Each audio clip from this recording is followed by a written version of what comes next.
Hello guys, welcome back to my channel Surya clips. இன்றைக்கி நம்ம பார்க்க போகிறது அடுப்பே இல்லாமல் எப்படி ஒரு சமையல் பண்ணுறது அப்படிங்கிற ஒரு சிம்பிள் டிஷ்.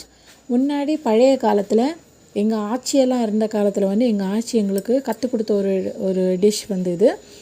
ஸோ பழைய சாதத்துக்கெல்லாம் சூப்பராக இருக்கும். பழைய சாதம், சூடான சாதம் எல்லாத்துக்குமே சூப்பராக இருக்கும். இதுக்கு நமக்கு தேவையானது கொஞ்சம் சின்ன வெங்காயத்தை எடுத்து இந்த மாதிரி நைஸாக எவ்வளோ பிளேடாக உங்களுக்கு கட் பண்ண முடியுமோ அவ்வளோ நைஸாக கட் பண்ணிக்கோங்க. அப்புறம் நமக்கு தேவையானது புளி கரைசல். புளி கொஞ்சம் எடுத்து ஊற வச்சுக்கோங்க தண்ணியில்.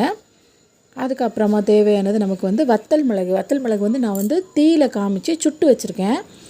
ஸோ இதை நிறைய மெத்தடில் பண்ணலாம். இன்றைக்கி நான் காமிக்கக்கூடிய மெத்தட் வத்தல் மிளகுல தான் நான் சூடாக்கி வச்சுருக்கேன். அப்புறம் தேவையான உப்பு கூடவே இனி நமக்கு அதுக்கப்புறம் தேவையானது என்னென்னா தேங்காய் எண்ணெய். நமக்கு வேறு எதுவுமே பெருசாக தேவையில்லைங்க. சிம்பிளாக இவ்வளோத்தை வச்சு நம்ம வீட்டில் இடிக்கல் இருக்குது தெரியுமா, அந்த இடிக்கிற கல்லை வச்சு என்ன செய்துடுறோன்னா லைட்டாக அந்த சின்ன வெங்காயத்தை நசுக்கி விட்டுறோம்.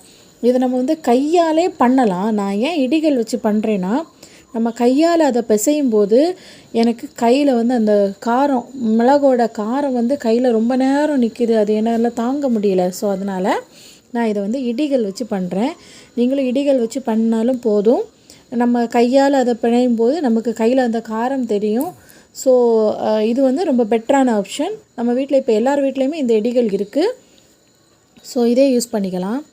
செம்ம டேஸ்ட்டாக இருக்குங்க. பழைய சாதத்துக்கு இதை விட்டால் வேறு எதுவுமே கிடையாது. அடிச்சுக்க வேறு எதுவுமே கிடையாது. ஒன் டைம் மட்டும் நீங்கள் ட்ரை பண்ணி பாருங்கள். இதை சாப்பிட்றதுக்காகவே பழைய சாதம் வச்சு சாப்பிடுவீங்க. அவ்வளோ டேஸ்ட்டாக இருக்கும். எங்கள் வீட்டில் குட்டீஸ்லேருந்து எல்லாருமே இதுக்கு அடிமை. அவ்வளோ டேஸ்ட்டாக இருக்கும். கேஸ் யூஸ் பண்ண வேண்டாம், எதுவுமே தேவை கிடையாது. சிம்பிளாக 3 பொருள் மட்டும்தான். கொஞ்சம் புளி தண்ணி, உப்பு, சின்ன வெங்காயம், காரத்துக்காக வத்தல் மிளகு. இதில் பச்சை மிளகும் யூஸ் பண்ணிக்கலாம், காந்தாரி மிளகு யூஸ் பண்ணுவாங்க. அதை நான் நெக்ஸ்ட் மெத்தடில் சொல்கிறேன். ஸோ இப்போ ரெடி ஆகிடுச்சு. நான் பழைய சாதமும், இதோட பேர் உப்பும் புளியும் அப்படின்னு சொல்லுவாங்க.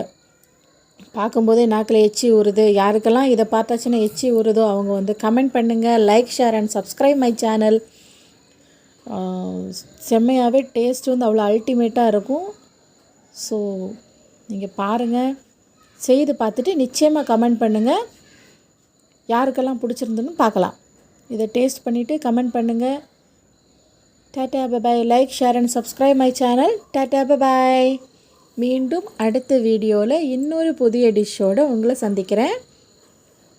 வாவ், எச்சி ஊறுது கைஸ். டாட்டா பாய் பாய். பழைய சோறு பச்சை மிளகா, அந்த பாட்டு தான். பாய் பாய் பாய் பாய் பாய் பாய் கைஸ். பாய் பாய். நான் பார்க்க ஏதாச்சும் சொல்லிகிட்டே இருப்பேன். செம்ம கைஸ்.